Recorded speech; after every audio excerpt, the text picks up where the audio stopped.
How to turn off active on Instagram. Hey everyone, welcome back to our channel App Guide. So in today's video I'll simply be guiding you on how you can turn off your active status on Instagram. So make sure to watch the video till the end.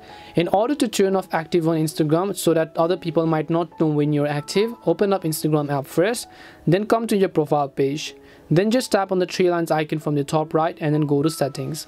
And then once you come to settings, you'll find the option called privacy. Just tap on it and then scroll down and look for the option called activity status right over here. So just tap on activity status, and over here you can see these options are turned on. You just want to turn off these options. When you turn these options off, no one else will be able to view your active status.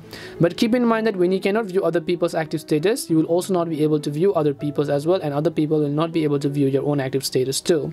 This is simply how active status actually works. Both of them must have the privacy feature applied. Hope this video cleared the confusion as to how you can turn off active on Instagram. We hope the video was really helpful, and if it did help you, then make sure to leave a like and subscribe to our channel. If you have got any more questions, then feel free to leave them down.